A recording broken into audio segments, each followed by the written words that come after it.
Good evening, Manchester. Welcome to Manchester Review. As always, we're dealing with topics that we think are relevant to all of you in town, and we hope you'll find tonight's show interesting. Before we get into that show, I want to talk to any condominium owners out there, okay? I lived in a condominium town for several years. Watch the agenda for the board of directors. There's an initiative to eliminate the waste removal rebate. I know this doesn't sound all that serious, but if you live in a condo, it is.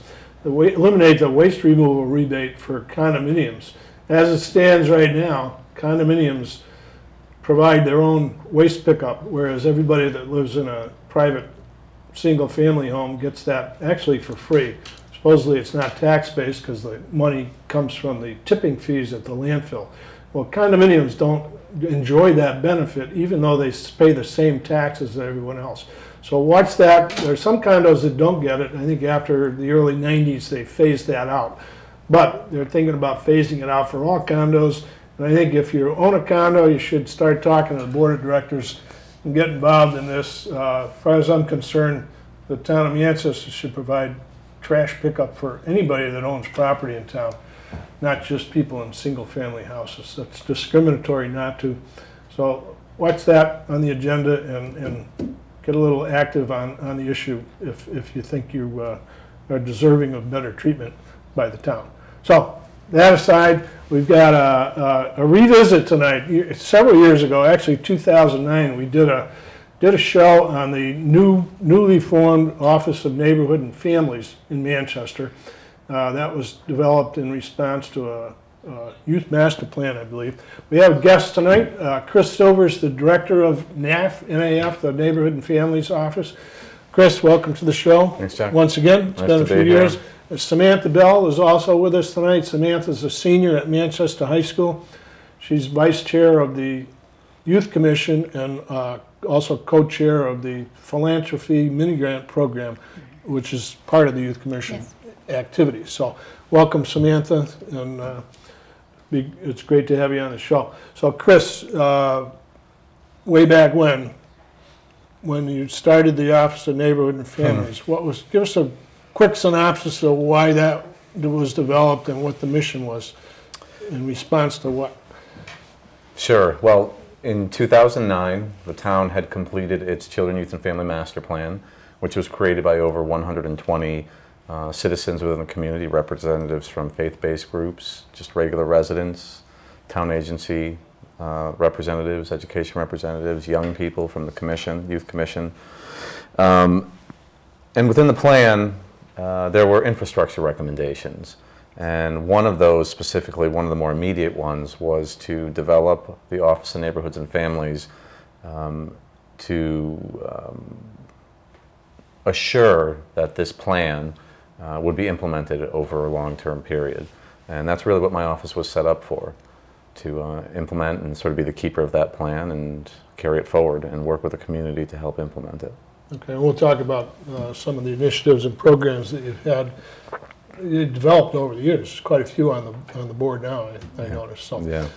Samantha, now the Youth Commission is part of the initiative of Office of Neighborhood and Families, or? The Youth Commission was a recommendation in the Children, Youth, and Family Master Plan as an authentic youth civic engagement piece. Mm-hmm. However, it was important for youth to be representative in the development of the master plan, so the commission was created prior to the plan so that the young people on the commission could be involved in its making. Okay, and Samantha, you're now a representative of that group, co-chair. Why don't you tell us about some of the activities of the Youth Commission this year? Well, lately we've been working with the Philanthropy Committee, which we created in March of last year. And that, again, was through the recommendation of the Children, Youth, and Family Master Plan. And the town of Manchester awarded us $5,000 to create a grant program to give out to local organizations that are either led by or for the benefit of youth. So that's what we're working on for the most part right now. That's our key focus at this moment. Okay, are the grants awarded yet, or you're in the process? They were sent out at the beginning of the year, so they have received the money at this time. Okay. So you haven't selected groups that are going to get them yet? Oh, no, no, no. We selected groups back in December. We made our final funding decisions at the end of 2012. Okay. And then we sent out the money January Okay. 1st, I Can believe. you talk about some of those groups that got them? Or?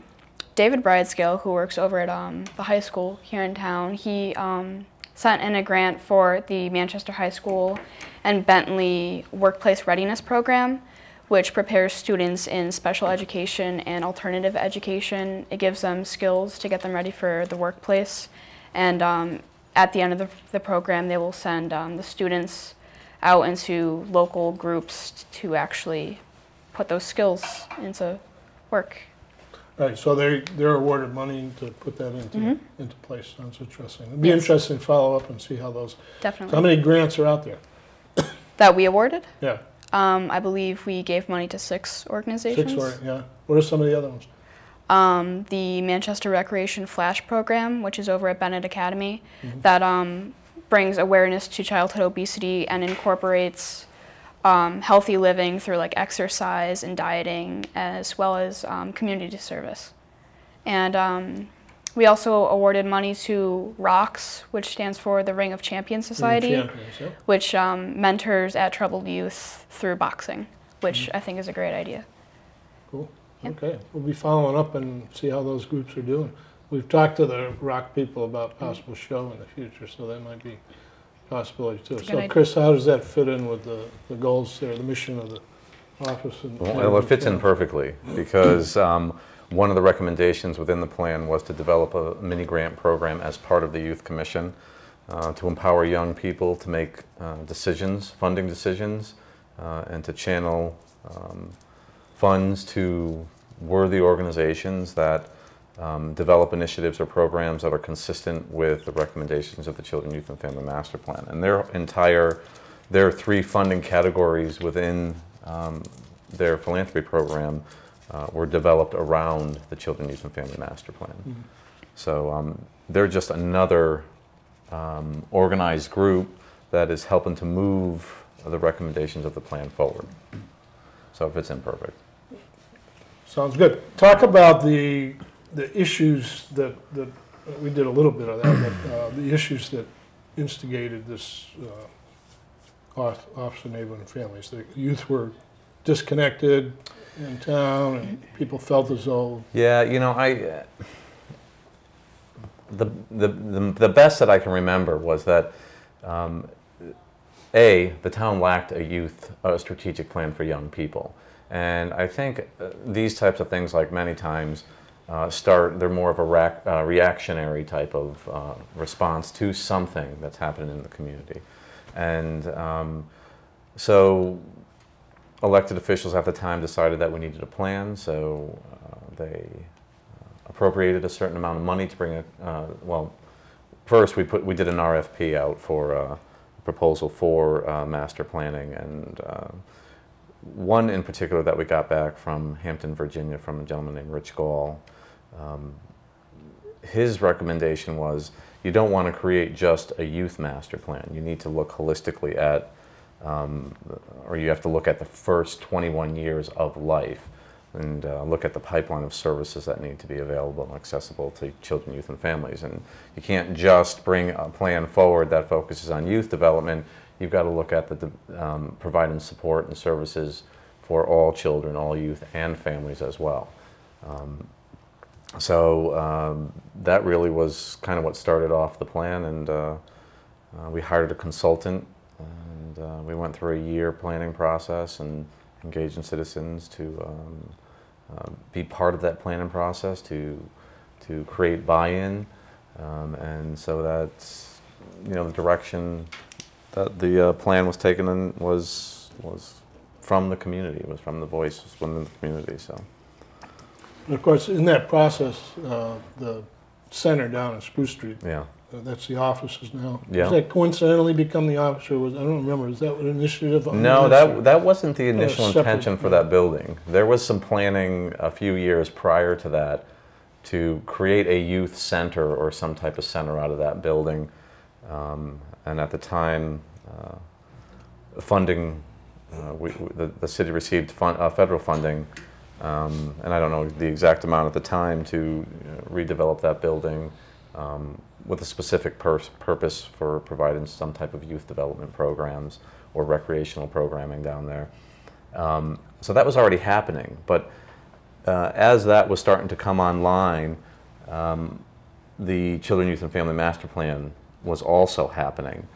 And coincidentally, one of the core recommendations in the plan was to develop these 4 neighborhood-based resource centers for families located within 4 different quadrants of town.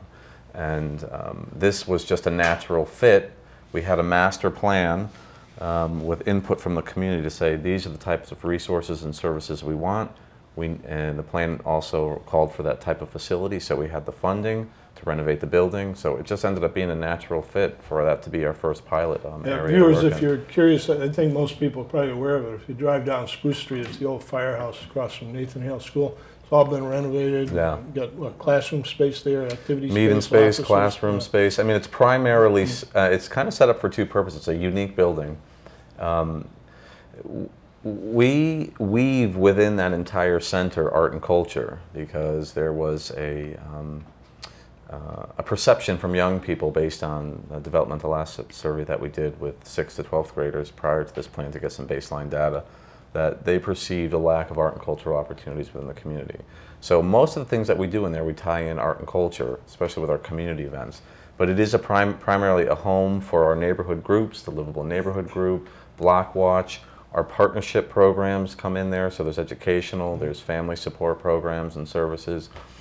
So it's quite the support center for. Yeah. You know. We'll talk about some of those programs and activities because I mean I think the first year we talked about it, your main big focus was financial literacy. Yeah. Since then, I see a whole list of courses and activities you're offering. So let's talk about some of those things. We talked on our original show about, I always thought this type of initiative could have some impact on the achievement gap in town. I don't know if there's any way to acquire data on that because a lot of it might be anecdotal, but to me, big reason for the achievement gap is what's happening or not happening in families when kids are little. Yeah. And if you can get those families involved, some parent training, get kids involved in activities at a young age and that are learning activities, it's going to eventually have some impact on the achievement gap. How do you feel about that? What's your opinion? You're going to resolve the achievement gap? I certainly can't quantify our efforts in relationship to the achievement gap, but I know that the things that we're doing and the partnerships that we're making contribute to that more so in the long term. I think a lot of the focus from my office initially has been at the front end or the early childhood end, from prenatal to age 3. And we have a strong partnership with an organization called Building Healthy Families, Inc. that was right on board with us from the beginning, even when we started the planning process with this master plan.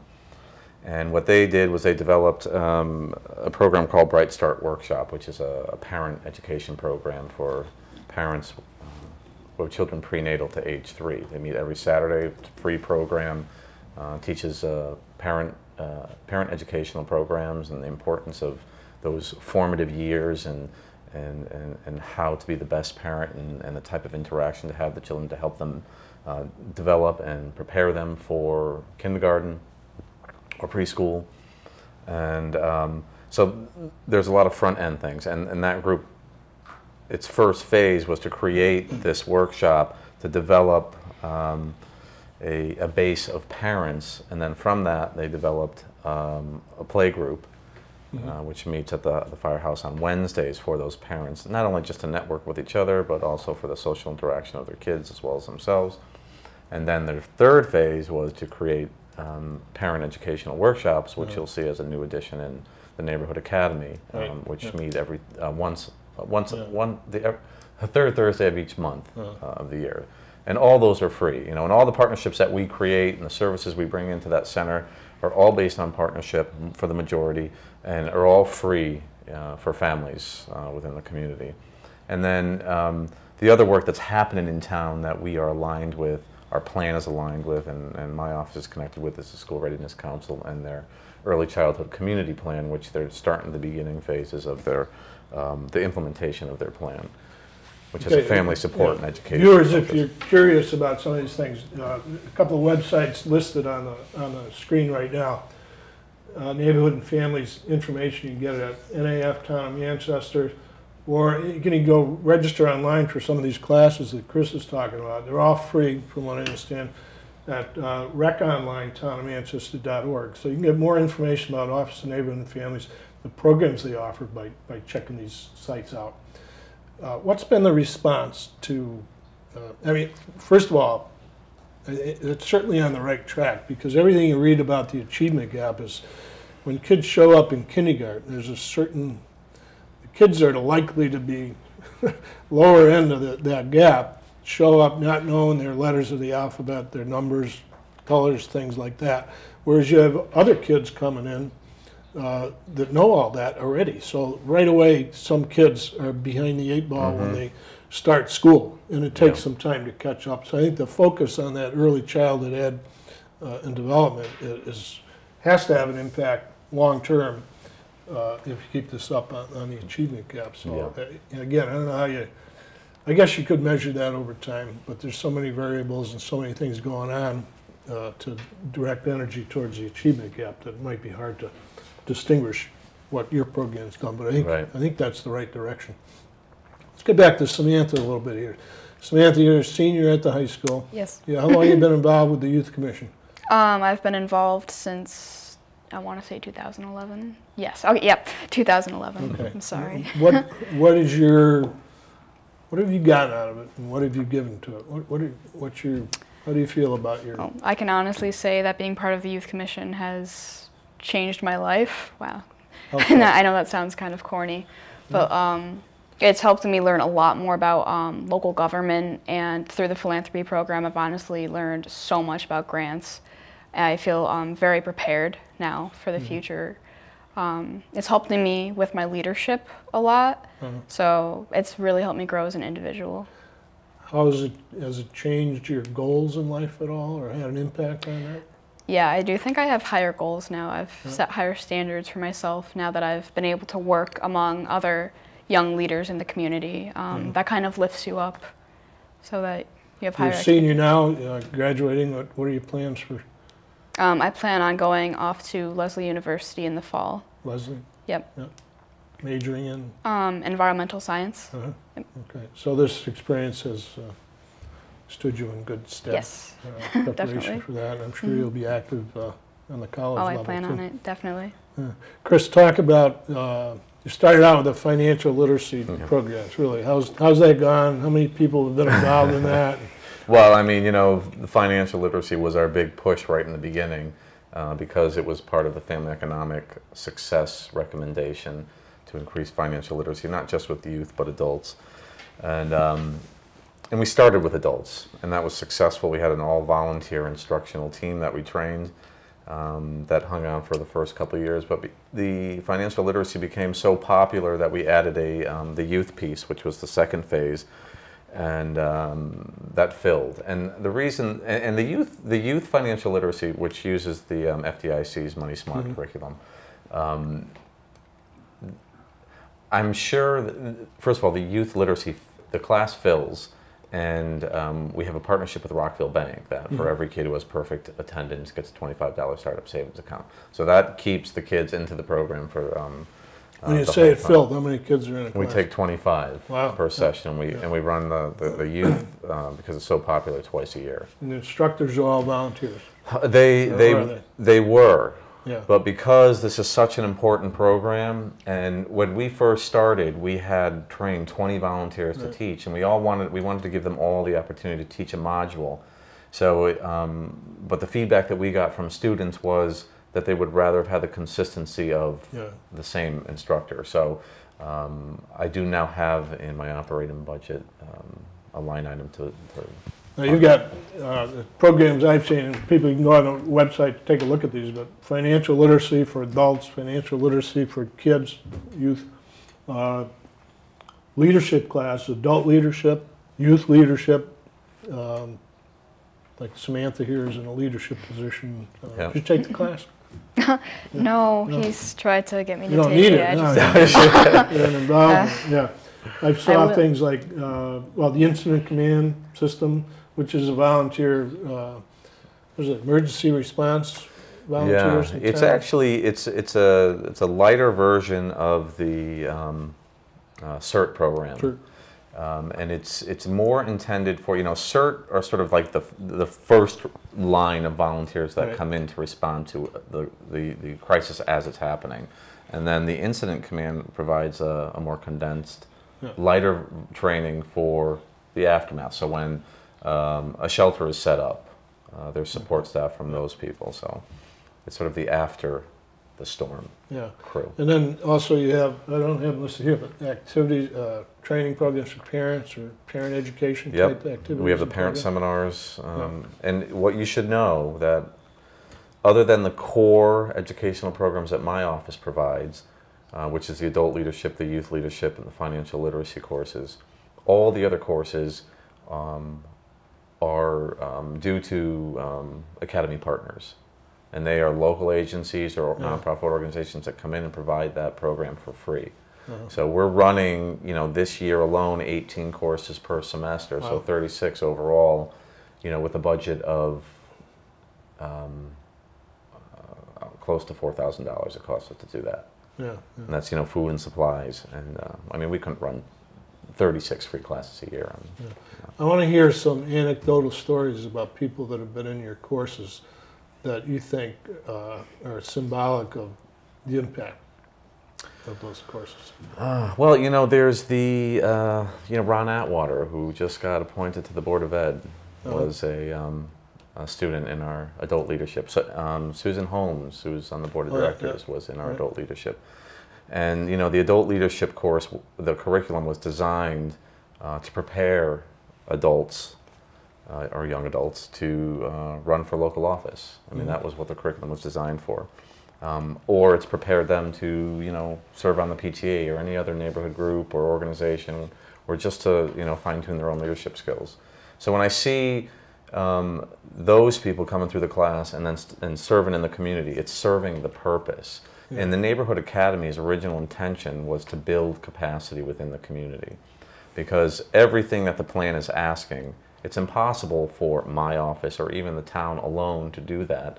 And it requires us to create new leadership within the community, build that capacity within neighborhoods. So those types of things,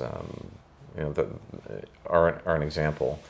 Well, one of the issues in Manchester, really, I think you've got a growing minority population and not necessarily a growing minority leadership population. It's hard to break into that old white establishment in Manchester, if you will, and evidently this can make some inroads into that, I think. Well, I have an opinion on that.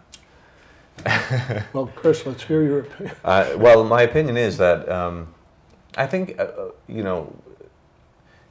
it's one of those situations where certain demographic groups have to age out of the system. Because if you look at our leadership, say, for example, within our youth commission, it's very colorful, it's very representative.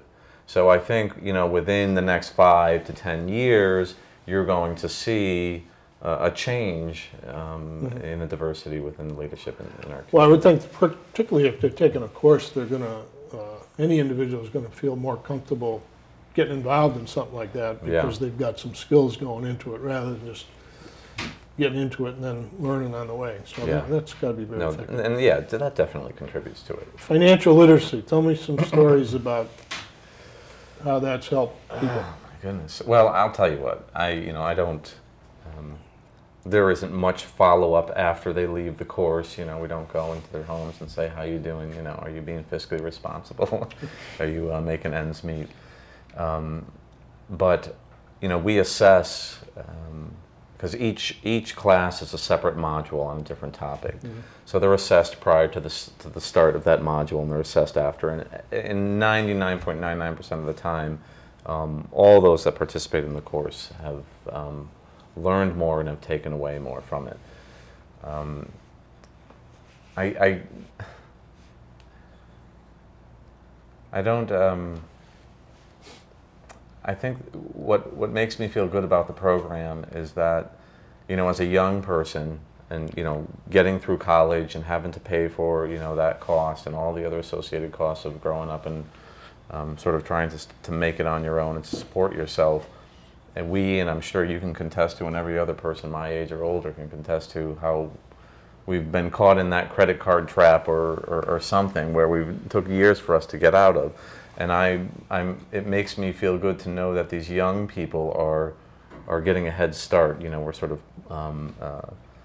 putting those ideas in their head about being fiscally responsible and how to do that the correct way and how to establish a positive relationship with the bank. And I can't tell you how many checks I bounced in my freshman year in college because, And I hear if there's a check left in the book, there must be money there. Yeah, and every parent that comes and brings their child to this class, they say the same thing. I wish I had this when I was a kid. Exactly. Yeah. So, well, we talked about it one time. I'm surprised that it's not a mandated course in high school. Yeah. To be honest with you. We did, and I think it was 15 of the, well, at the time, 15 of the 50 states mandated financial literacy in schools, and Connecticut is not one of them. How about Samantha? Have you had the financial literacy course? I've tried to fit it into my schedule, but it just won't work. Do you think you're financially literate? That's a loaded question. You'll find out. I'll find out, You'll find out when next you get year. to college, Yeah. Yeah. Well, you may want to squeeze that course in before I'll try. you're done with the year. Chris, you've been the director of this program for a number of years now. Tell us your vision. Where are you going with this? I mean, we know what the master plan was and what you've done since it was implemented. Here you are, what, 4 years later, 3 years later? Yeah, like three, 4. Three? Yeah. 2009. So. Where are you going? What's your vision for the future for the Office of Neighborhood and Families? Well, it's, of course, it's not my vision. It's the community's vision. It's the plan's vision. But the idea was to work within one quadrant of the community. Of course, it's open to the entire community, and the whole thing has been experimental. It's a social experiment, and to look at the things that were successful, look at those best practices, and then carry those ideas and that infrastructure that we set up in the southeast quadrant and move that into the next quadrant, which would be the southwest quadrant. And my idea is, how do you, we're not going to get another $1 million to renovate a building to make the next, neighborhood resource center.